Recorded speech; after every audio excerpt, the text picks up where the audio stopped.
VDD Gujarati YouTube ચેનલમાં તમારું સ્વાગત છે। આજના પેટ્રોલ ડીઝલના સમાચાર મળી રહ્યા છે। વાત કરીએ ભારતમાં આજે પણ ઘણા શહેરોમાં પેટ્રોલ અને ડીઝલના ભાવ સ્થિર રહ્યા છે, પરંતુ આંતરરાષ્ટ્રીય ફૂડ ઓઇલના ભાવમાં થોડી હલચલ જોવા મળી રહી છે। નિષ્ણાત મુજબ આગામી દિવસોમાં કેટલાય રાજ્યોમાં 1 થી 3 રૂપિયા સુધીનો ફેરફાર પણ થઈ શકે છે। અત્યારે હાલ સૌથી મોટા સમાચાર પેટ્રોલ ડીઝલને લઈને મળી રહ્યા છે। વધુ વિગત જણાવીએ તો ગુજરાતના કેટલાય શહેરોના અંદાજિત ભાવ તમને જણાવવામાં આવશે। અત્યારે હાલ સમાચારમાં તો અમદાવાદ પેટ્રોલ 95 આસપાસ, ડીઝલ 91 રૂપિયા આસપાસ જેમ કે મળી રહ્યું છે। ત્યારે સુરતમાં પેટ્રોલ 95 થી 96 આસપાસ મળી રહ્યું છે, ડીઝલ 91 થી 92 ની આસપાસમાં મળી રહ્યું છે। સુરતની અંદર સૌથી મોટા સમાચાર મળી રહ્યા છે। વધુ જણાવીએ તો રાજકોટમાં પેટ્રોલ રૂપિયા 95 ની આસપાસ છે, ત્યારે ડીઝલ રૂપિયા 91 ની આસપાસમાં મળી રહ્યું છે તેવું જાણવા મળી રહ્યું છે। આજના મુખ્ય મુદ્દા પર વાત કરીએ તો ફૂડ ઓઇલ માર્કેટમાં ઉછાળો, ટ્રાન્સપોર્ટ ખર્ચ વધવાની શક્યતા, સામાન્ય લોકોના બજેટ પર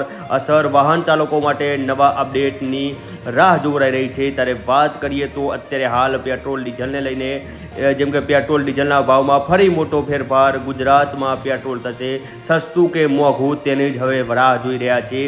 ત્યારે વાત કરીએ તો આજના નવા પેટ્રોલ ડીઝલ રેટ જાણી લો, કારણ કે ફૂડ ઓઇલ વધતા ભારતમાં હવે શું થવા, ભારતમાં પેટ્રોલ ડીઝલની અસર જોવા મળી રહી છે। વાત કરીએ તો આ વિડીયોમાં આજે પેટ્રોલ અને ડીઝલના નવા ભાવ, ગુજરાત શહેરોના અપડેટ અને આગામી દિવસોમાં ભાવ વધશે કે ઘટશે તેની સંપૂર્ણ માહિતી તમને આપી દેવામાં આવી છે।